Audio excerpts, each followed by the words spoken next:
7 years ago, I introduced the endotoxin theory literature, which sought to explain how a single meal of sausage and egg McMuffins could cripple artery function within hours of consumption. Maybe because such a meal causes inflammation by inducing a low-grade endotoxemia, endotoxins in the bloodstream within hours of consumption. Endotoxins are structural components of gram-negative bacteria like E. coli, and certain foods have such high bacterial loads like ground meat.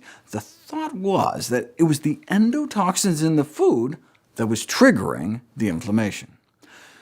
Critics of the theory argue that because we have so many bacteria already living in our colon, so many endotoxins just sitting down there in our large intestine, a few more endotoxins in our food wouldn't matter much in terms of causing systematic inflammation. After all, we have like 2 pounds of pure bacteria down there where the sun don't shine, so there could be like a whole ounce of endotoxin. And the lethal dose of intravenously injected endotoxin could be just like a few millionths of a gram. So we could have like a million lethal doses down there, but the apparent paradox is explained by compartmentalization. It's location, location, location. Poop is harmless in your colon, but shouldn't be injected into your bloodstream, or eaten for that matter, particularly with fat, as that can promote the absorption of endotoxins up in the small intestine, even well-cooked poop. You can boil endotoxins for 2 hours straight with no detriment in their ability to induce inflammation. You could easily kill off any bacteria if you boiled your poop soup long enough, but you can't kill off the endotoxins they make, just like you can't cook the crap out of the meat. Right? The consumption of meat contaminated with feces doesn't just cause food poisoning. Right? It can spill out during the evisceration process when the digestive tract is ruptured. Even when slaughterhouse workers trim off the visible fecal contamination, the trimming itself can ironically sometimes lead to an increase in certain fecal bacteria, thought to be caused by cross-contamination from one carcass to the next. Then, even when properly stored in the fridge, endotoxins start accumulating along with the bacterial growth. What about other foods? The highest levels of endotoxins were found in meat and dairy, and the lowest levels in fresh fruits and vegetables. But that was testing whole fruits and vegetables. Most spoilage organisms can't penetrate the plant's surface barrier and spoil the inner tissues. That's why fruits and veggies can just sit out there all day in the sun, out in the fields. Right? But once you cut them open, though, and bacteria can gain access to the inner tissues, within a matter of days your veggies can start to spoil. So what does that mean for all those convenient pre-chopped veggies these days?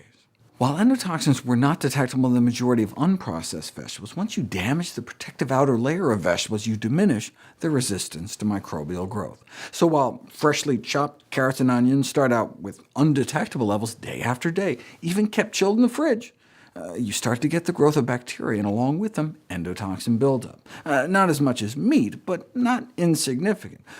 Enough to make a difference, though? You don't know until you put it to the test.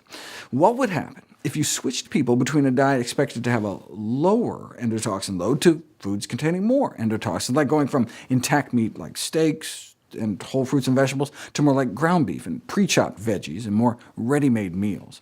After just 1 week on the lower endotoxin diet, people's white blood cell count, which is an indicator of total body inflammation, dropped 12%, but then bumped 14% up after just 4 days on the higher endotoxin diet. And they actually lost 1.5 pounds on the lower endotoxin diet and slimmed their waist a bit. But they weren't really eating otherwise identical diets. It looked like they were eating more meat and cheese overall on the higher endotoxin diet, and maybe getting more food additives in the ready-made meals. So how do we know endotoxins had anything to do with it? That's where the onion study comes in. A new study was designed based on 2 meals that differed in their content of bacterial products, but which were otherwise nutritionally identical. So they compared freshly chopped onion to pre-chopped onion that had been refrigerated for a few days. It wasn't spoiled. It was still before the kind of best before date. So would it make any difference? Within 3 hours of consumption, the fresh onion meal caused significant reductions in several markers of inflammation. That's what fruits and vegetables do. They reduce inflammation.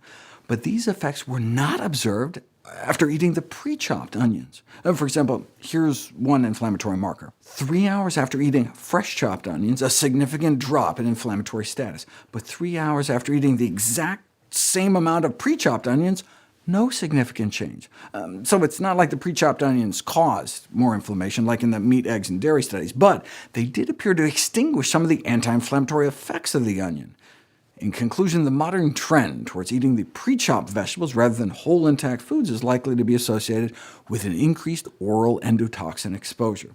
I mean, it's definitely still better to eat pre-chopped vegetables than no vegetables, but chopping your own might be the healthiest.